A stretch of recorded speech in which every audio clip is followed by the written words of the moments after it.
ओम शांति। स्वागत है सभी का अव्यक्त मुरली में। और एक बार फिर से मुरली की शुरुआत के लिए सभी का बहुत बहुत धन्यवाद। ओम शांति दीदी। ओम शांति। ओम ठीक हो शांति। दीदी? बिल्कुल ठीक है। दीदी ओम शांति। और ओम शांति। आप सब कैसे हो? बहुत बढ़िया है दीदी। अच्छे। बहुत अच्छे हैं। बहुत अच्छे। बहुत और अच्छे। दीदी आपका मधुबन का कैसा रहा जाना? अनुभव सुनना बहुत चाहते हैं। बढ़िया। हाँ, सुनाएंगे। चलो लास्ट में सुनाते दीदी आपको देख के लग रहा था जैसे हम भी पहुंच गए। हैं। बहुत अच्छा लग रहा था। हाँ, बहुत अच्छा लगा। और इस टर्न में तो बहुत ही भीड़ थी। लास्ट टर्न था ना मार्च का। बहुत भीड़ थी। 23,000 के लगभग लोग आए हुए। बाबा मिलन तो हमेशा ही अच्छा होता है। और बाबा की दृष्टि भी बहुत पावरफुल थी।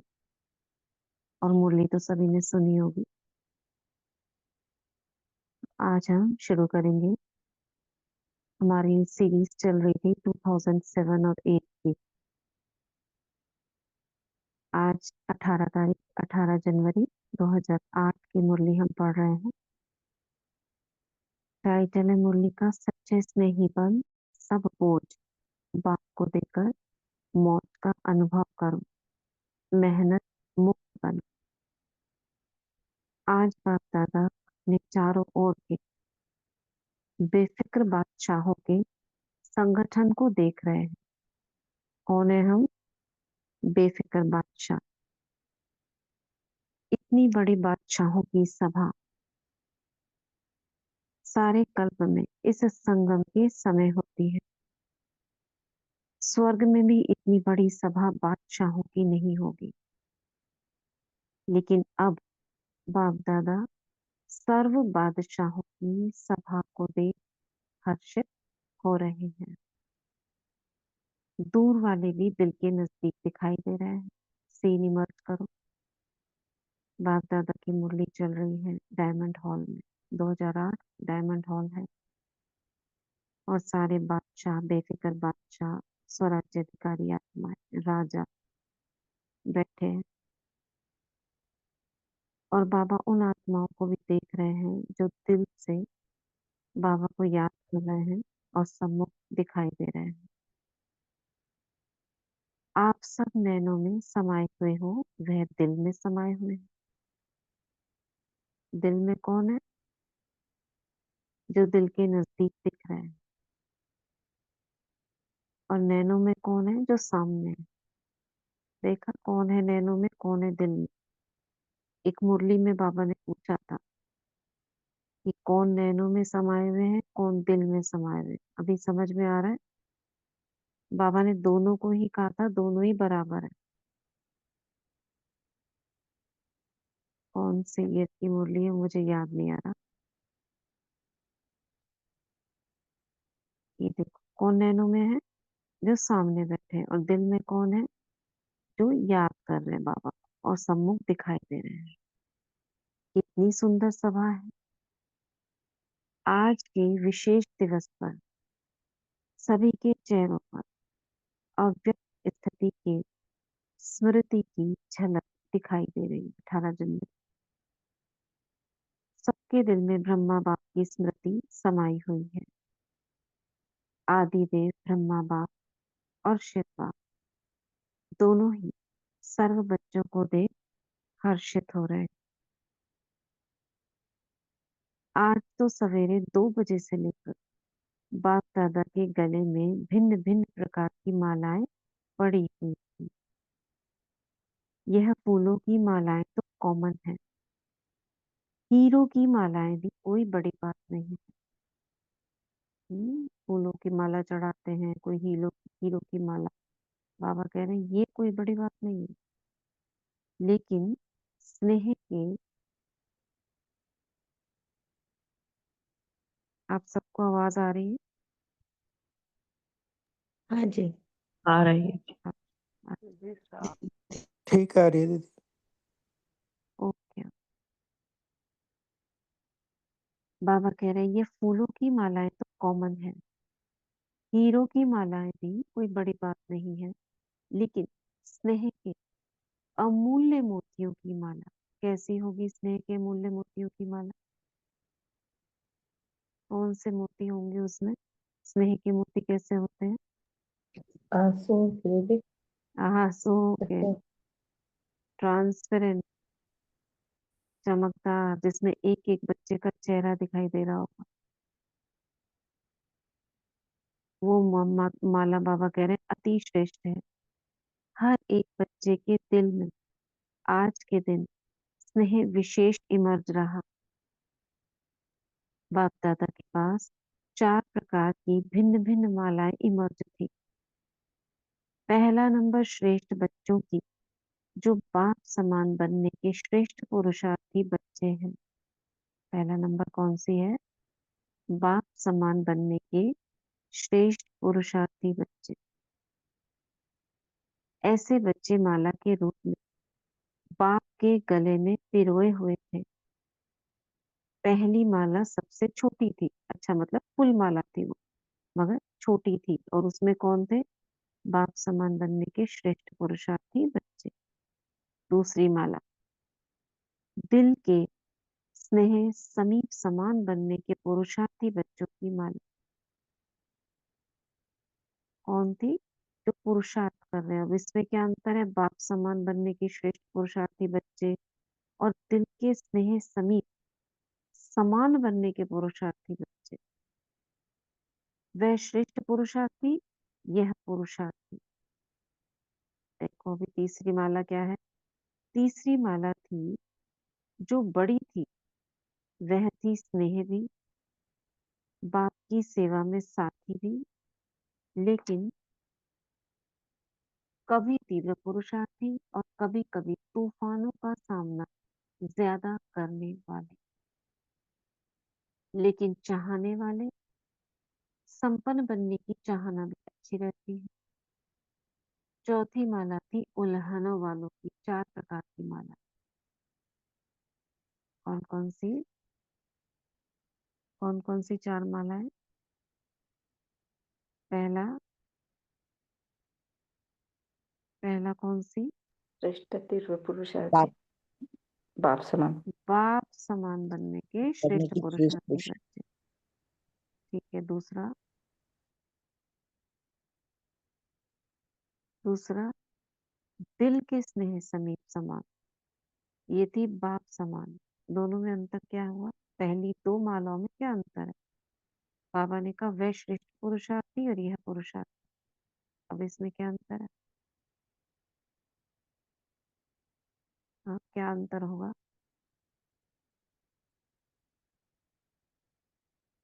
क्या अंतर होगा? दीदी ओम शांति। दीदी ओम जो शांति। जो पहली माला है उसमें तो वो बच्चे जो बिल्कुल संपूर्णता में पूरी तरह से बाप समान बनने वाले हैं, और जो हम्म, दूसरे हैं वो स्नेह, दिल का स्नेह जितना है। जैसे कई बार कहते हैं ना बाबा, प्यार तो प्यार में तो सब पास है, स्नेह तो है, लेकिन मतलब कई बार ऊपर नीचे हो शक्ति, जाते हैं। शक्ति में कहते हैं हाँ जी। स्नेही, स्नेही तो बहुत हो गए, लेकिन शक्ति स्वरूप है बाप समान। शिव बाबा शक्ति स्वरूप है ना, सर्वशक्तिवान। तो यहाँ में दोनों बाप समाये हुए हैं, ब्रह्मा बाप भी शिव बाप भी, लेकिन यहाँ में ब्रह्मा बाप 70% और शिव बाबा 30%। यहाँ पे 50-50, स्नेह भी शक्ति भी। यहाँ स्नेही ज्यादा है, तो स्नेही में बाबा शक्ति की कमी देखते हैं बच्चों में, तो दिल का स्नेह में वो ज्यादा बच्चे हैं। तो यह श्रेष्ठ पुरुषार्थी, यानी ये वाला श्रेष्ठ है, और ये वाला ठीक है, पुरुषार्थ करने वाला। तीसरी वाला वो और भी ज्यादा स्नेही है, उनमें शक्ति की और भी कमी है। स्नेही भी थी, बाप के साथ सेवा में साथी भी है, लेकिन कभी ऊपर नीचे हो जाता। और चौथी थी उल्हनों वालों की, माना जो पुकारते रहते हैं बाबा आपने ये नहीं किया, बाबा आपने वो नहीं किया, ऐसा कर देते तो ऐसा हो जाता। तो ये उलाने वाला सबसे लास्ट है। हमारे तो उलाना बंद हो गए ना, अब हमारे उलाना है क्या किसी के? बंद हो गए सभी। पीछे आंसर है, देखा नहीं। बोलिए, उलाना तो नहीं है ना किसी का? नहीं दीदी, बाबा से नहीं अभी दीदी। कोई नहीं, बाबा से जब से ज्ञान में आए थे। हम्म, उलाना मतलब अभी भी कोई चाहना रह गई है, शिकायत रह गई है बाबा से। अगर शिकायत हो भी तो क्या लगता है, हमारे पुरुषार्थ की कमी है कि बाबा की कमी? हमारे पुरुषार्थ की कमी है ना। हम कुछ कर नहीं पा रहे हैं उतना नहीं जितना बाबा चाहते हैं, जी या बिल्कुल। उतना जितना पुरुषार्थ की आवश्यकता है, जी उसकी कमी है। तब हमारे सामने कोई समस्या आती है। बाबा कहते हैं, भिन्न भिन्न प्रकार के बच्चों की अव्यक्त फरिश्ते फेस के रूप में मालाएं। रिमर्ज करो ये। भिन्न भिन्न प्रकार के बच्चों की, यानी 4 प्रकार के बच्चों की अव्यक्त फरिश्ते फेस के रूप में, खाली फेस फेस फेस, उस रूप में मालाएं थी। तो एक फरिश्ते के फेस नहीं होता, जो छोटा सा फरिश्ता होता है बच्चा, उसके खाली पंख दिखाते हैं। अब उसमें फेस अपना लगा लो, तो पहले बच्चे उनके फेसेस कैसे होंगे? स्नेह भी, शक्ति भी, यानी चमक भी। और दूसरी माला के फेस कैसे होंगे? स्नेही ज्यादा, चमक कम। तीसरी कैसी होगी? तीसरी वाली जिसमें स्नेह बहुत है मगर स्थिति ऊपर नीचे हो रही, उनका फेस कैसा होगा? उनका फेस कैसा होगा? और चौथा, उलझने वालों का फेस तो आप इमेज कर सकते हो, बिगड़ा हुआ फेस होता है ना, जैसे स्माइली होती है, किसी का टेढ़ा, किसी का ऐसा। लेकिन जो तीसरे वाले होंगे, ये कैसे थे? तीसरे वाले कैसे होंगे? क्वेश्चन मार्क वाले। क्वेश्चन मार्क वालों का फेस कैसा होता है? प्रश्न चिन्ह वालों का कभी ऐसा, जैसे कहते हैं फेस पे हाथ रखा हो, कभी सिर पे हाथ रखा हो, कभी आंखें ऐसे देख रही हैं, ऐसे फेसेस होंगे। और चौथा, उलहने वाले, रोने वाले, और भी ज्यादा प्रश्न चिन्ह रूप में। तो बाप दादा भिन्न भिन्न मालाओं को देख खुश भी हो रहे थे, और स्नेह और सकाश साथ साथ दे रहे। अब स्नेह किसको और सकाश की जरूरत किसको है? स्नेह तो बाबा के सभी बच्चों को मिल रहा होगा, मगर सकाश लास्ट की जो 2 आत्माएं, उनमें भी उलहने वाली आत्माएं, उन्हें बाबा सकाश दे रहे होंगे। अभी आप सब अपने आप को सोचो, मैं कौन? कौन सी माला में हम? पहली, दूसरी, तीसरी?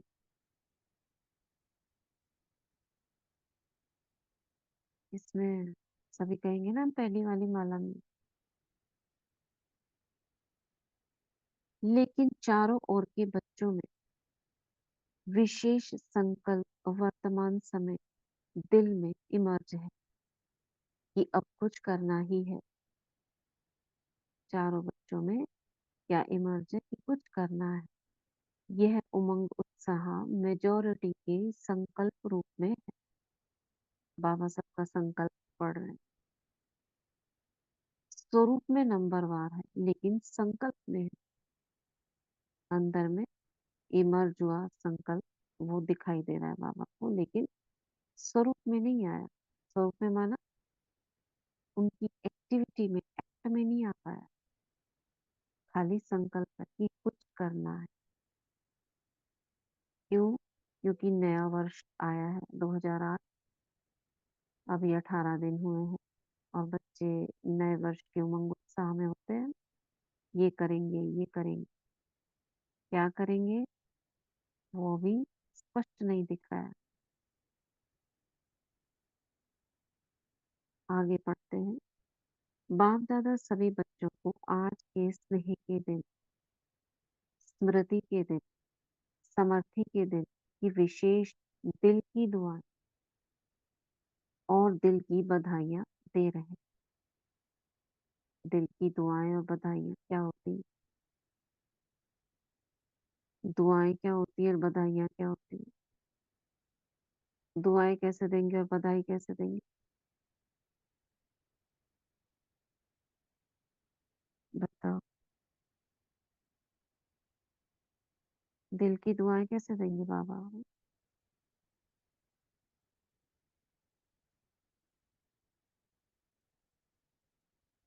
सही। और बधाई कैसे देंगे?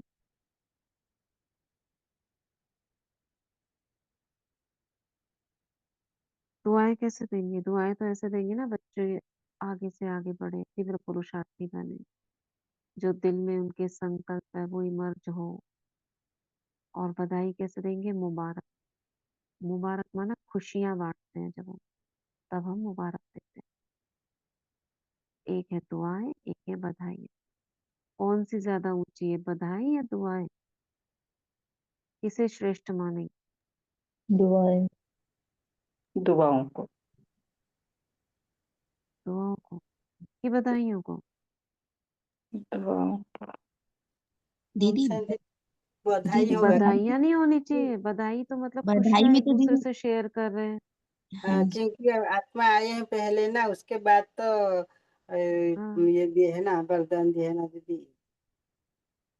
नहीं, दुआएं तो देखो जब कोई कमी होती है, जब हम किसी के लिए करते हैं कि इनका भला हो जाए, इनका ये हो जाए, वो हो जाए, उसमें मतलब सामने वाला कम है। और बधाई कब देते हैं? जब सामने वाला संपूर्ण दिख रहा है, कंप्लीट खुश होता दिख है। रहा है। हाँ जी कॉन्ग्रेट कॉन्ग्रेट्स कहते हैं ना, कॉन्ग्रेट्स यानी कुछ पाया है।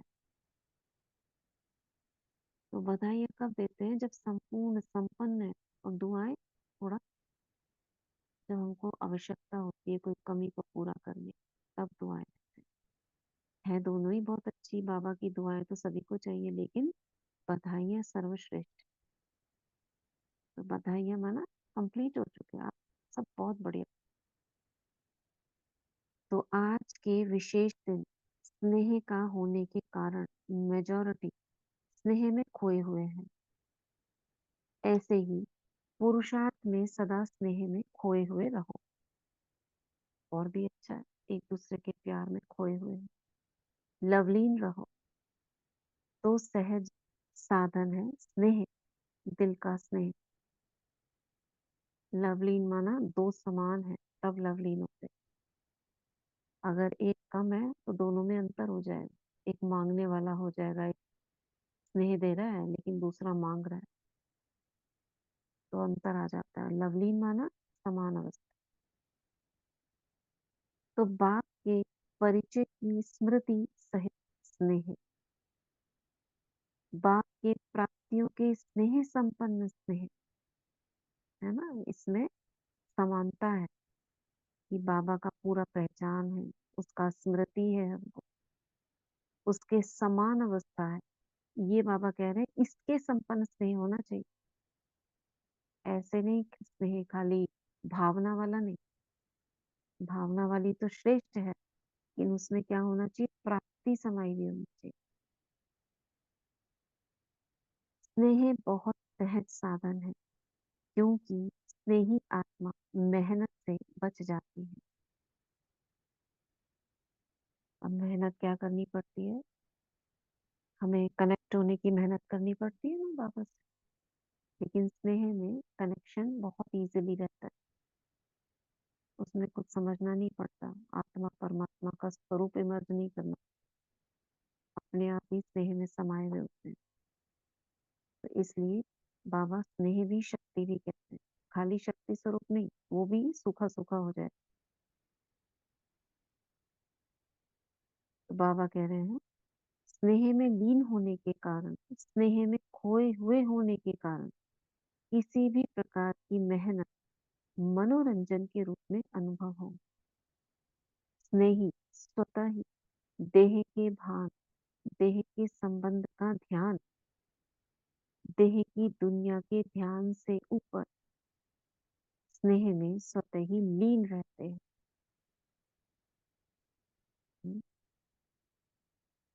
देह के संबंध का ध्यान नहीं रहता है, आत्मिक संबंध हो जाता है, देह की दुनिया ध्यान नहीं रखती, देह के भान से ऊपर हो जाते हैं। तो बाबा कह रहे हैं दिल का स्नेह बाप के समीप का, साथ का, समानता का अनुभव कराता है। दिल का स्नेह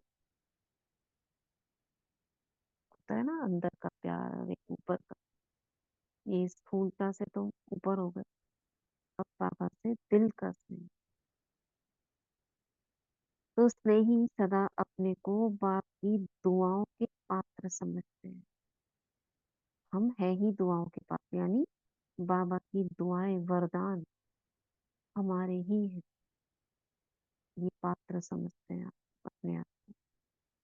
स्नेह असंभव को भी संभव सहज कर देता है। सदा अपने मस्तक पर, माथे पर बाप के सहयोग का, स्नेह का हाव अनुभव करते हैं। कौन? स्नेही आत्मा। निश्चय बुद्धि निश्चिंत रहते हैं। आप सभी आदि स्थापना के बच्चों को आदि के समय का अनुभव है। अभी भी सेवा के आदि निमित्त बच्चों को अनुभव है कि आदि में सभी बच्चों को बाप मिला। उस स्मृति से स्नेह का नशा कितना था। पहुंच जाओ थोड़ा सा पीछे, दादियों के समय में, और बाप दादा को सम्मुख देखो, नैन मुलाकात करो। उस स्नेह को ही मत करो।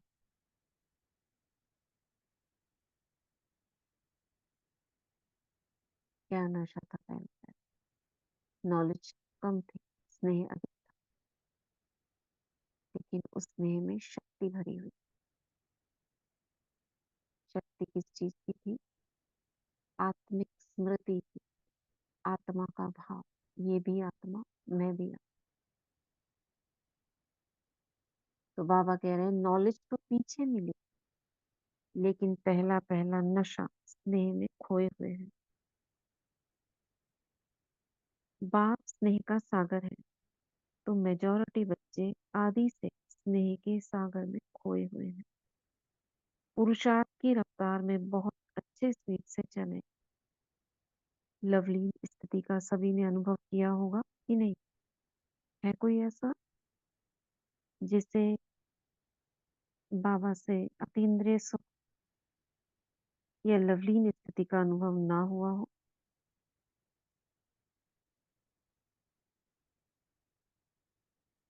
हाँ, है ऐसा कोई?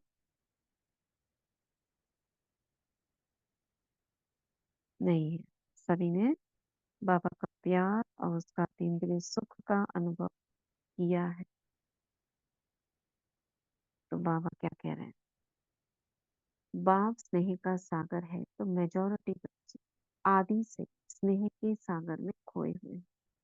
पुरुषार्थ की रफ्तार में बहुत अच्छे स्पीड से चले हैं, लेकिन कोई बच्चे स्नेह के सागर में खो जाते हैं, कोई सिर्फ डुबकी लगा के बाहर आ जाते हैं। थोड़ा सा अनुभव हुआ और बाहर, बाहर माना देह की दुनिया, देह के पर्दा या बुद्धि उसमें चली जाती है। इसलिए जितना खोए हुए बच्चों को मेहनत कम लगती, उतनी उन्हों को नहीं। कभी मेहनत कभी मोहब्बत दोनों में रहते। कौन से नंबर के बच्चे थे ये? कभी मेहनत कभी मोहब्बत, कौन से नंबर के थे? तीसरे नंबर के। तीसरे थे, दूसरे थे? तीसरे दीदी,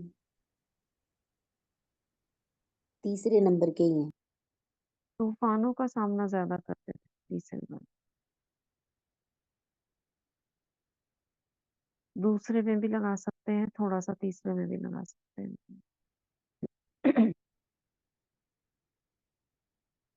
बाबा कह रहे हैं जितना खोए हुए बच्चों को मेहनत कम लगती है, ये कौन थे? First number. उतनी उन्हों को नहीं।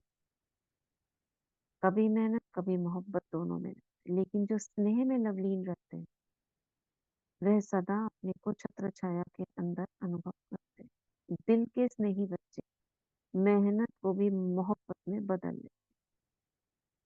अच्छा, प्रश्न ये उठता है कि क्या कौन से बच्चे रह सकते हैं, मतलब क्या करना पड़ेगा उसमें खोए हुए रहने के लिए, क्या क्राइटेरिया, मतलब हम कैसा पुरुषार्थ करें जो हम स्नेह में खोए हुए रहें, उसके लिए क्या करेंगे, चाहते हैं ना सभी, बताओ। मेहनत कम, जो मोहब्बत में खोए हुए रहे, उसके लिए क्या करना पड़ेगा। दीदी बाबा से जो सुखों की प्राप्ति हुई है ना, उसको ही अनुभव में जो हुआ है उसी को बार बार याद करते रहे। अच्छा, ठीक है, एक पॉइंट तो ये है। और बाबा से सर्व संबंध जोड़ेंगे। जो भी संबंध को हमें महसूस होएगा ना, कमी है हम्म तो बाहर की, हम्म तो वो संबंध जोड़ के वो स्नेह अनुभव करेंगे हम।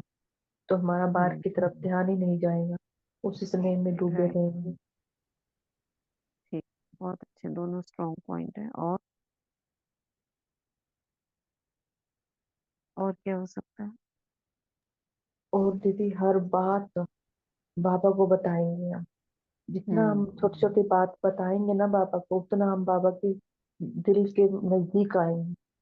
क्योंकि बाहर बताने, पहली बात बाबा को बताएंगे ना, तो वो दूसरी बात हल्के रहेंगे, दूसरों को बताने के मन ही नहीं करेगा देहधारियों को। मनी नहीं, बहुत अच्छा। तो तो बार बार हम बाबा को बताने से भी हम हमारी मतलब बुद्धि बाबा में उठना लगी पड़ेगा। रहेगी। हाँ, बुद्धि बाबा में लगे रहे।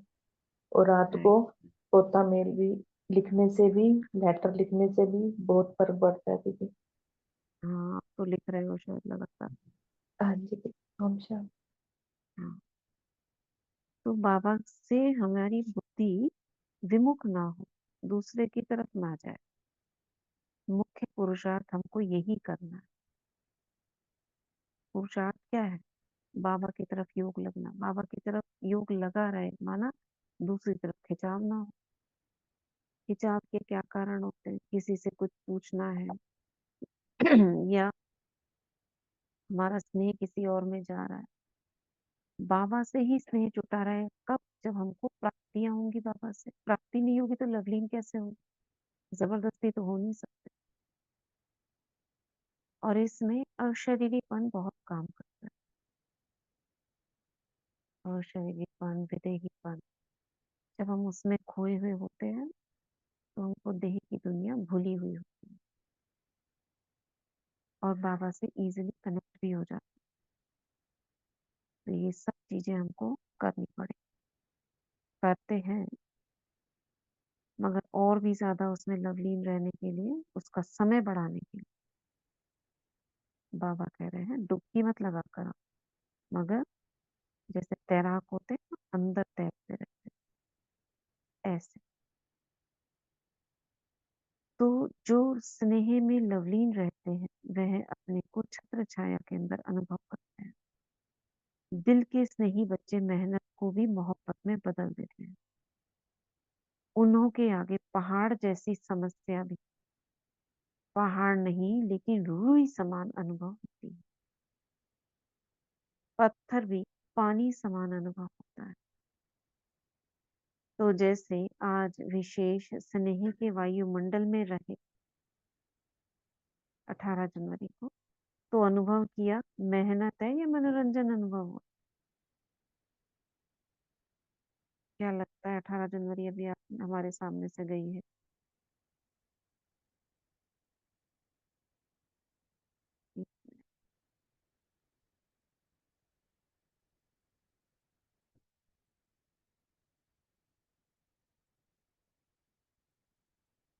आवाज आ रही है ना, मेरा हैंग हो रहा है इसमें। बहुत अच्छा लगता है उस दिन, ऐसे भी बाबा के याद में, वाह। और हम्म जब 18 जनवरी होता है उस दिन विशेष उमंग उत्साह होता है सब में।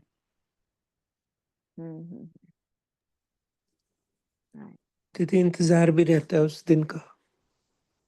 हम्म इस बार हमारी 18 जनवरी वही हुई थी दीदी, मधुबन। अच्छा, अरे वाह, जी दीदी।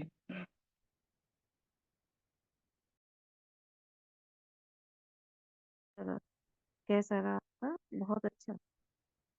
जी दीदी, बहुत अच्छा हाँ, आपने पांडव। बताया था 18 जनवरी को। आप प्राय जाते हैं ना 18 जनवरी? हाँ, कोशिश करते दीदी, कोशिश।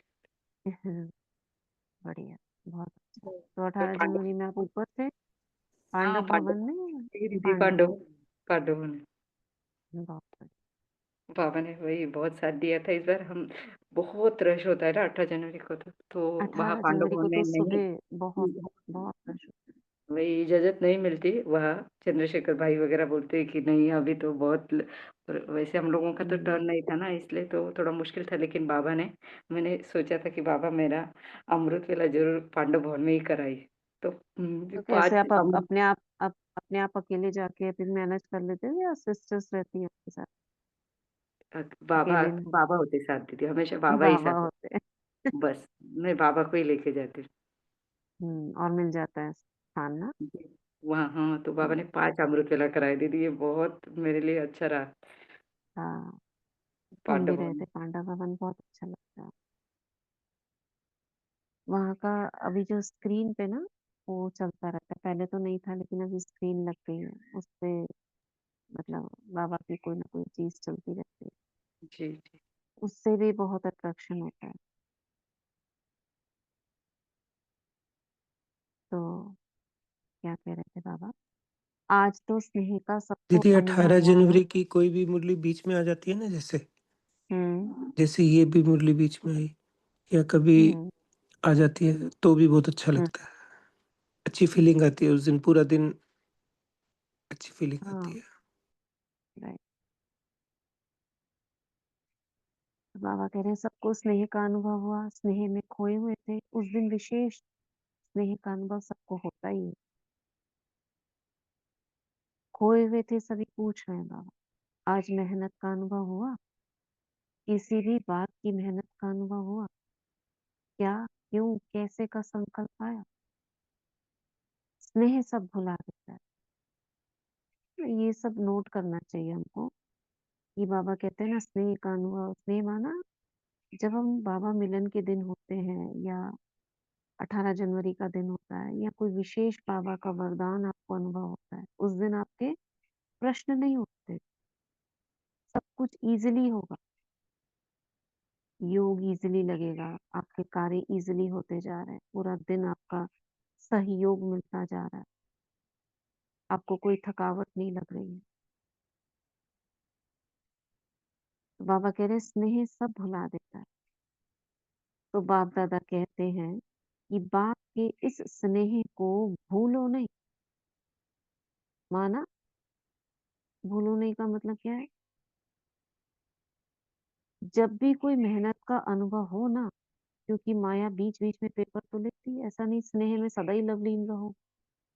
सदा का मतलब होता है जब भी हम योग लगाए, जब भी हम बाबा से कनेक्ट हो तो इजीली स्नेह में समा जाए।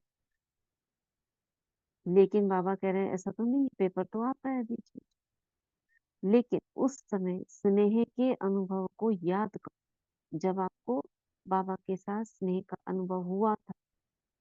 क्योंकि पेपर के समय तो लवलीन नहीं होंगे, पेपर के समय में तो बाबा से आप कुछ ना कुछ याद करो। उस समय स्नेह में समाने के लिए उस समय को याद करो जब आपका ऐसा अनुभव हुआ। याद है सभी को? उसके लिए क्या करना पड़ेगा? ये याद रखने के लिए अनुभवों को नोट करके रखो। जिस दिन कोई अनुभव होता है, अब ये मुझे आत्मा की कमी रही है, पहले बहुत अनुभव बाबा ने कराए लेकिन उसको ना नोट नहीं किए। वो शायद कई बार योग की कमेंट्रीज में आ जाता है, लेकिन उसको ना हमें लिखना चाहिए जिस दिन हमको कोई ऐसा अनुभव हो, और उसकी एक बुक बनानी चाहिए, अनुभूतियां, मुझे आत्मा की विशेष अनुभूतियां, और उसका कोई भी पन्ना खोल कर आप उस समय पढ़ ले। क्योंकि सारे अनुभव तो याद नहीं होंगे। अनुभव होता है फिर अगले दिन कोई दूसरा होता है तो पीछे वाला मर्ज हो जाता है। ये याद रखना चाहिए। तो बाबा कह रहे हैं जब भी कोई मेहनत का अनुभव हो ना, क्योंकि माया पेपर तो लेती है, तो तब क्या करो, उस समय उस स्नेह के अनुभव को याद, तो मेहनत मोहब्बत में बदल जाएगी। देखो इतना उस अनुभव का महत्व है, ठीक है।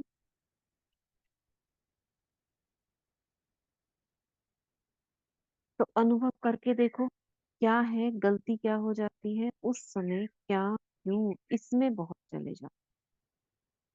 जो आया है वह जाता भी है, लेकिन जाएगा कैसे? माया आई, प्रॉब्लम आई कोई, जाएगी, लेकिन कैसे जाएगी? स्नेह को याद करने से मेहनत चली जाए। इतनी अच्छी पॉइंट बाबा ने बताई। स्नेह को याद करने से मेहनत चली जाए, क्योंकि सभी को भिन्न भिन्न समय पर बाप दादा दोनों के स्नेह का अनुभव तो है ना। दोनों का स्नेह, बताओ दोनों के स्नेह में क्या अंतर है? शिव बाबा का स्नेह और ब्रह्मा बाबा का स्नेह अनुभव है, कभी तो किया है ना। चलो सदा नहीं है, कभी तो है। उस समय को याद करो। याद है आप सबको? ये नहीं पूछ रहे हैं कि स्नेह का अनुभव किया है कि नहीं, याद है? हम्म, याद आवश्यक है। कब बाबा ने ऐसा स्नेह स्नेह दिखाया था आपको? जब आप लवलीन हो गए, याद है? किसको याद है? हैंड रेज करना।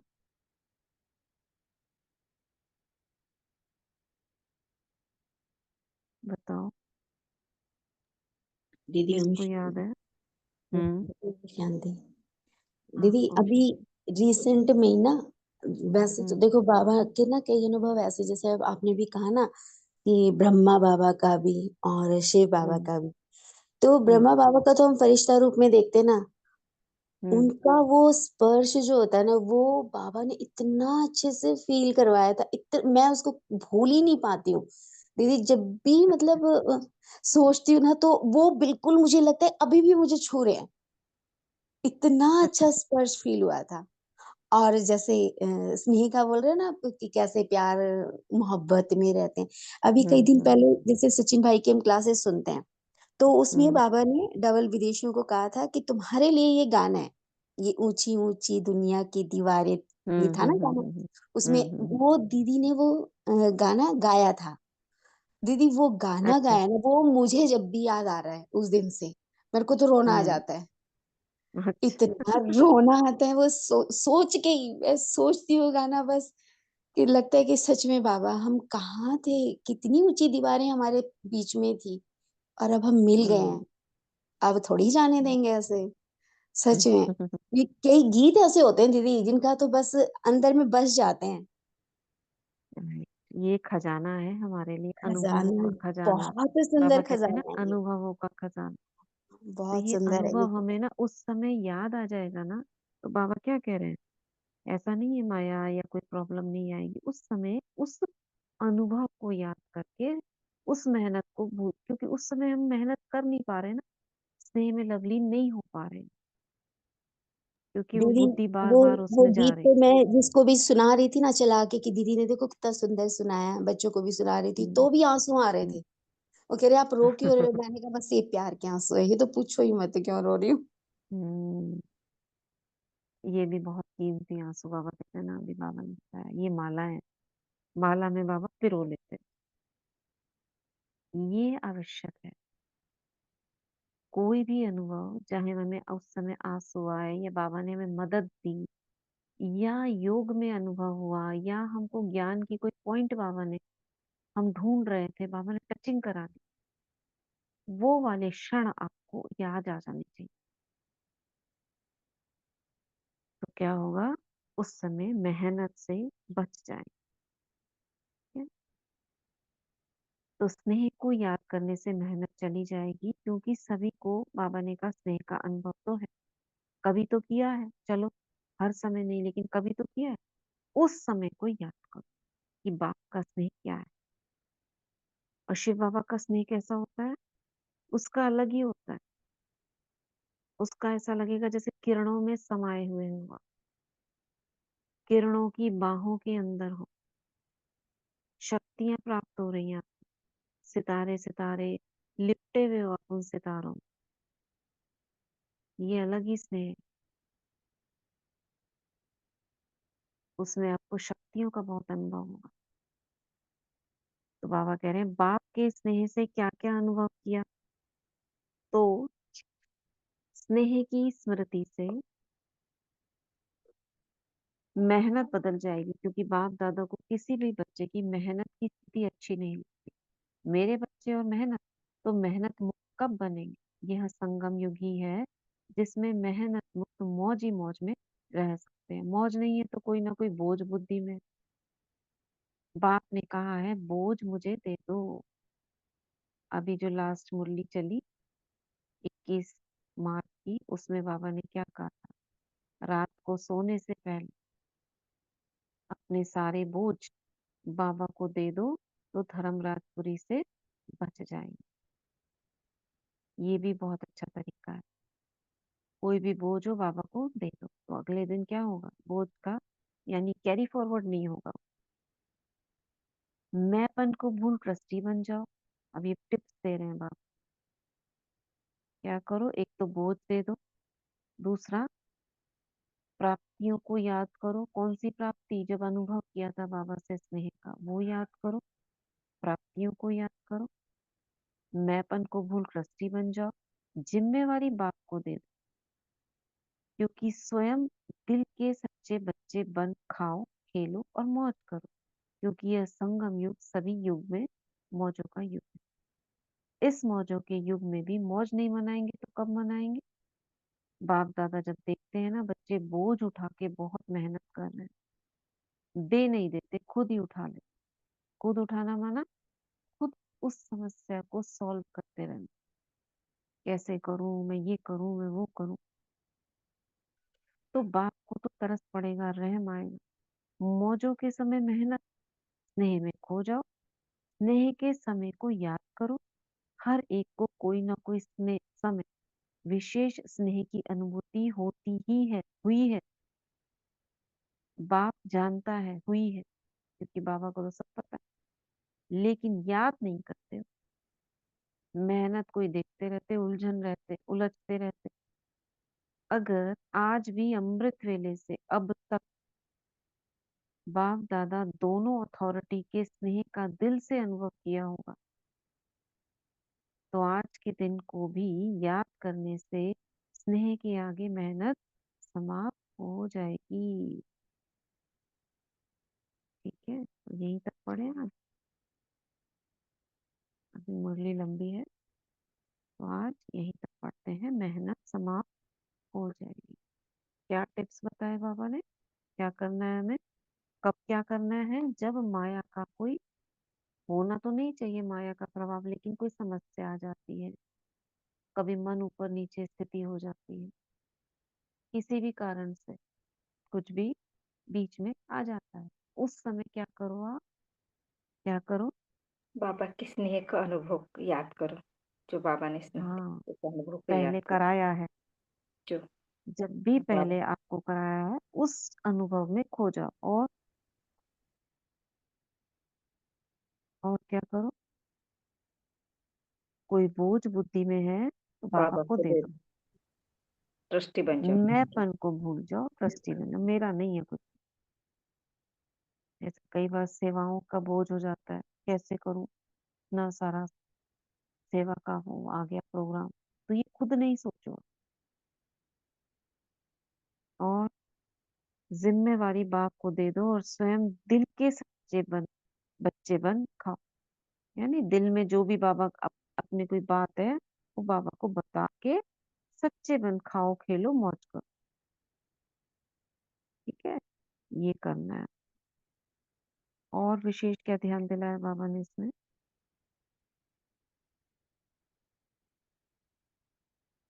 डुबकी लगा के नहीं आना है, सिर्फ थोड़ा अंदर सागर के तले में जाना, डुबकी न लगाना माना सागर के तले में जाना, सागर के तले में माना ज्ञान रत्नों में, योग रूपी रत्नों में, योग के अनुभवों को गहराई से फील कर फिर बाहर आ।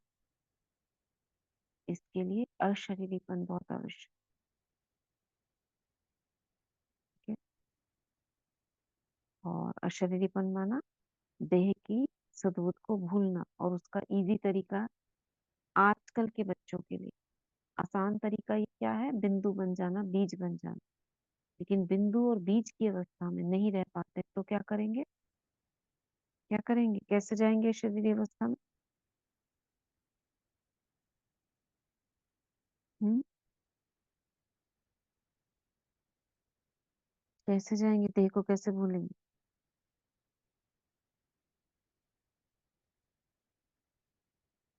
बोलो। अशरीरी स्थिति का अनुभव सहज करने के लिए ना एक एक अंग को देखते हुए डिटैच होते जाना। फरिश्ता, या जैसे अपना अवलोकन करते हैं ना बैठ के, जैसे मन बुद्धि से पूरे शरीर को, तो वैसे ही शून्य होता है शरीर। हाँ, बॉडी स्कैनिंग करें। बॉडी स्कैनिंग, जिसको सचिन भाई जी बॉडी स्कैनिंग बोलते हैं ना आजकल, हाँ वो जी। करने से इजीली हो जाएगा, कोई भी कर सकता है, लेकिन उसमें 5-10 मिनट लगेंगे।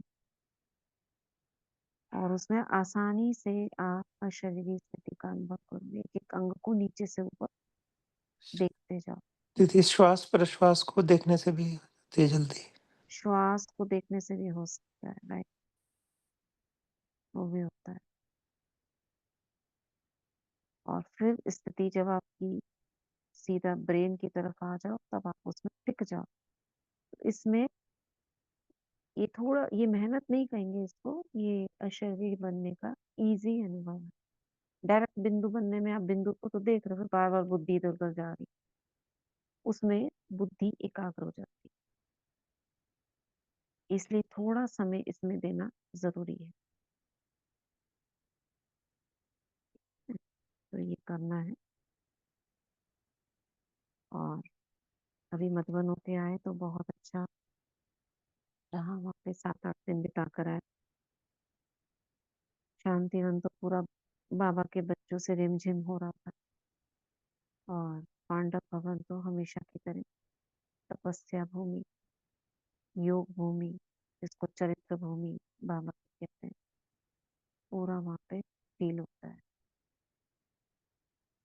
तो इस बार तो मतलब स्वयं के लिए ना कहकर, हम जैसे हमारे साथ जो गए थे, जैसे ब्राह्मणियों का होता है ना कर्तव्य, बहनें जो होती है क्या करती हैं, उनका काम क्या रहता है, स्टूडेंट्स को ये इधर दिखाना उधर बुलाना, इसी में ज्यादा रहते हैं। तो इस बार भी मुझे आत्मा का ज्यादा समय ऐसा ही रहा, क्योंकि नए बच्चों को लेकर गए थे तो हमारी ही जिम्मेदारी थी। और दीदी तो बिजी थे अपने में, तो हमारा ही सारा उनको लेकर जाना करना, साथ में हर जगह दिखाना। बाबा ने ये सेवा मुझ आत्मा को ही की।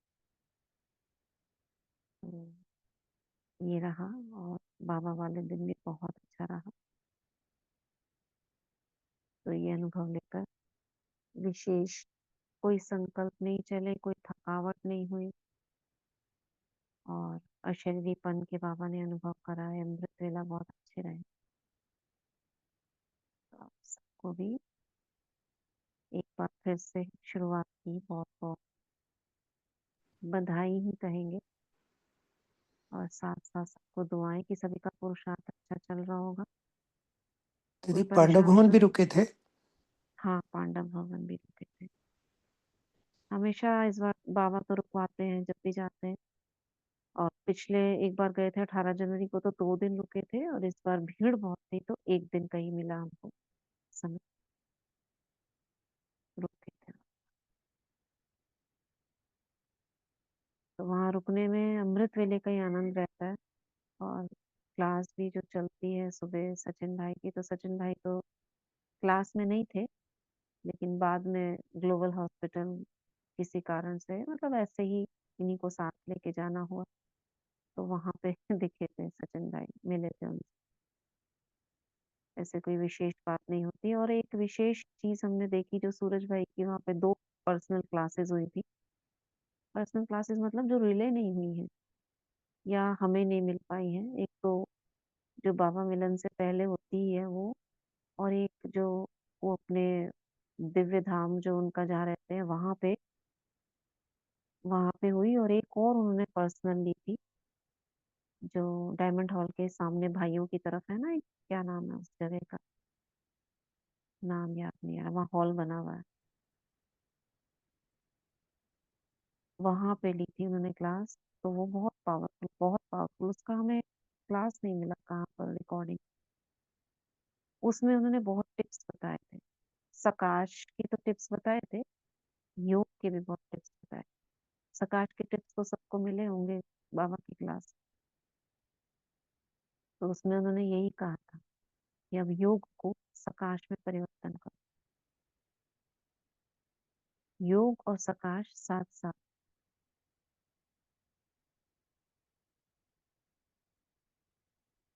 तो इस बात पे हो रहा था, बात कहाँ पे चली थी।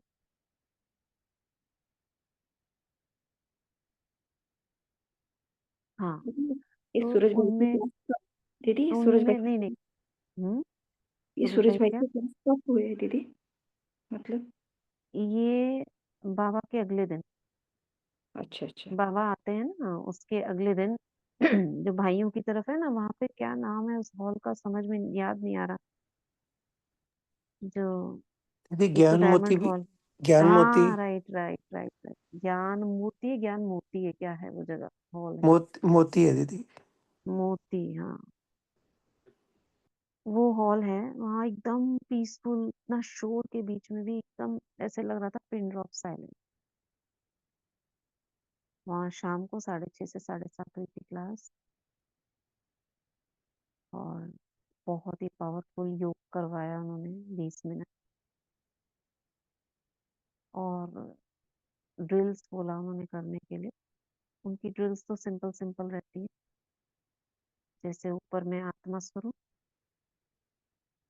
फिर उसके नीचे देवताई स्वरूप, फिर उसके नीचे फरिश्ता स्वरूप। ऊपर से नीचे ऐसे देखो। तो हमने एक बार फरिश्ते के नीचे ब्राह्मण भी बिठा दिया, और उसमें आप सकाश तो पूज्य स्वरूप भी बिठाया था हमने। 3 बिठाए, आत्मा, पूज्य और फरिश्ता, ये 3 बिठाए। ऊपर से किरणें उसमें आ रही है, उससे इसमें आ रही है, और सकाश फैल रही है चारों तरफ। और उनका जो देखने का तरीका, अभी कुछ बड़े भाइयों का शायद वो नजरों से नजरें कोई नहीं मिलाता है, लेकिन उन्होंने ये बताया कि आप थोड़ा सा साइड में देखो, आप फरिश्ते की, जैसे कोई भी जा रहे हैं उनके साइड से उनका फरिश्ता रूप देखो। तो यही हमने अनुभव किया, वो सभी दृष्टि नहीं दे रहे हैं, साइड से आपका फरिश्ता रूप देखते हैं। आप देखोगे तिरछी नजर, टोली भी दे रहे हैं तो ऐसे देख रहे हैं,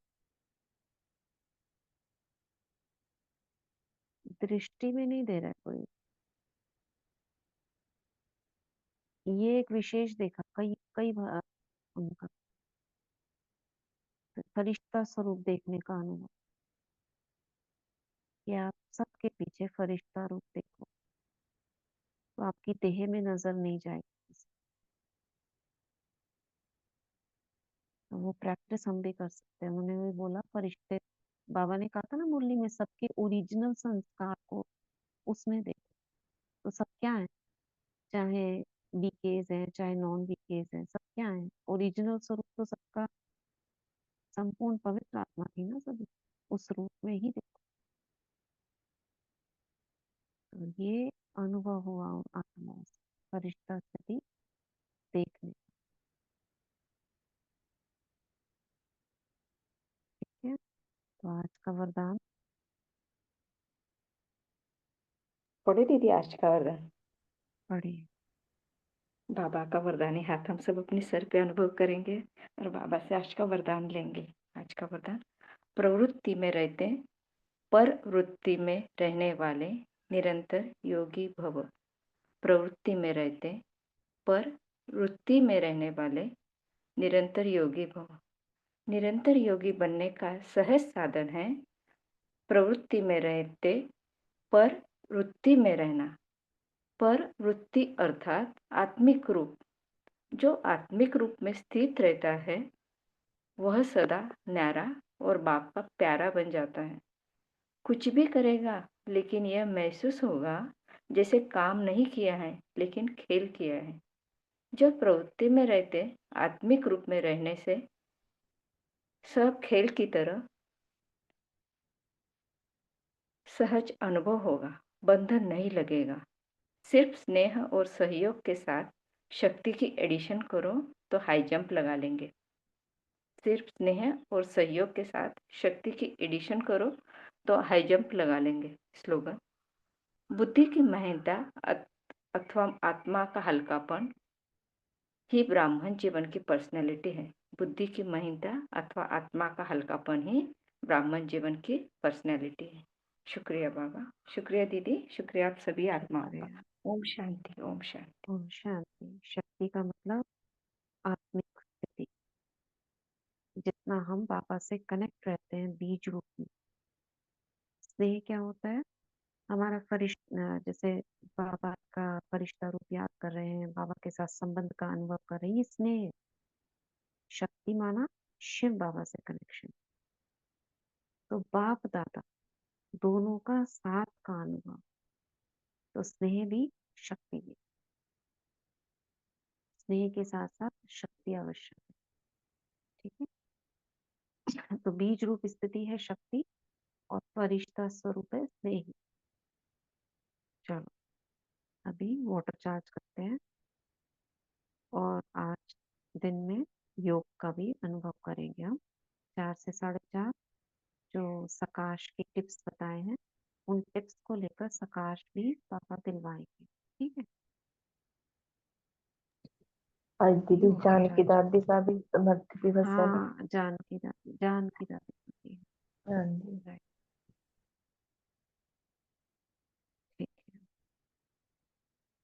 चलो पहले वाटर चार्ज करते हैं, हाथों को रब करते हैं। अभी हम मास्टर ज्ञान सूर्य से देंगे सकाश। ठीक है।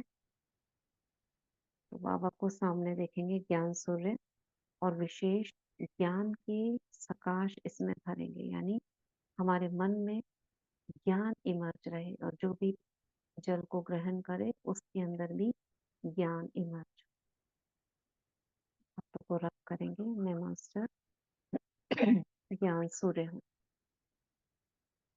बाबा को देखते हुए मैं मास्टर ज्ञान सूर्य, मैं मास्टर ज्ञान सूर्य।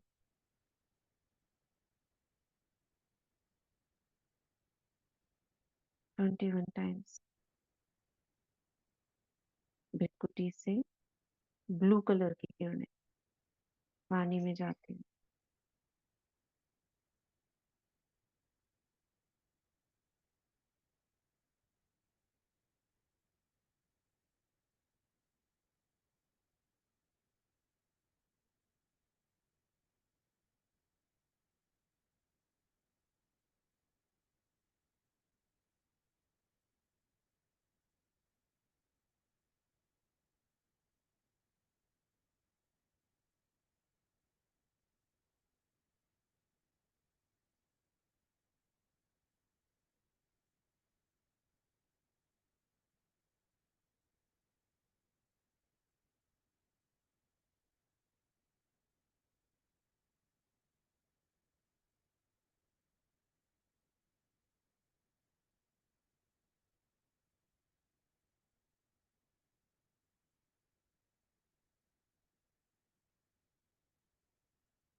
इसमें ज्ञान के टिप्स भरेंगे।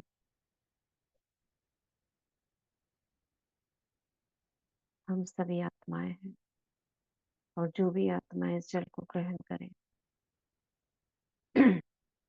उनका दिव्य बुद्धि रूपी नेत्र खुले, ज्ञान इमर्ज हो, स्वयं को आत्मिक स्वरूप में देखे और सभी आत्माएं हैं इसका ज्ञान हो। अब अंत समय चल रहा है, ये ज्ञान इमर्ज हो, बाबा का ज्ञान स्पष्ट बुद्धि में आए।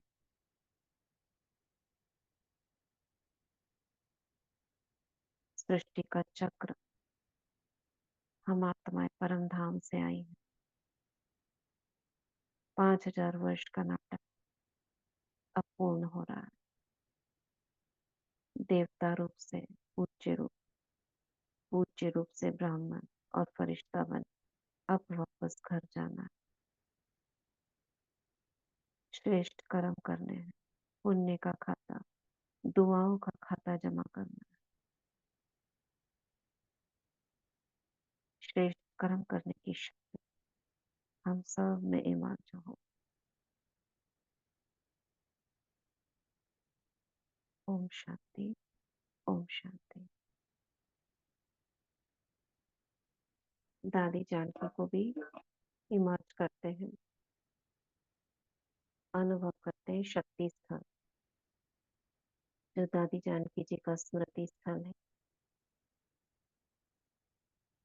उसके समक्ष अपने को अनुभव करें और देखिए उस मणि में, उस स्तंभ पर दादी जानकी जी का फरिश्ता स्वरूप दिखाई दे रहा है। वही चमकता हुआ चेहरा, चमकती हुई आंखें,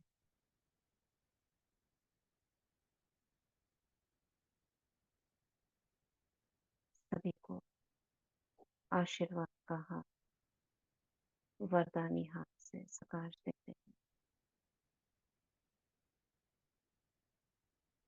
जैसे दिल से अभी भी उनके यही आवाज आ रही, मेरा बाबा, मीठा बाबा, प्यारा बाबा।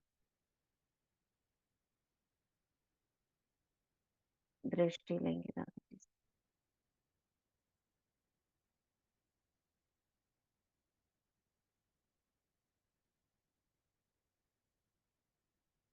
ओम शांति। शुक्रिया सभी का।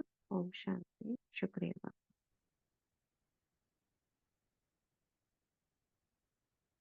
ओम शांति दीदी, शुक्रिया दीदी, शुक्रिया। ओम शांति दीदी।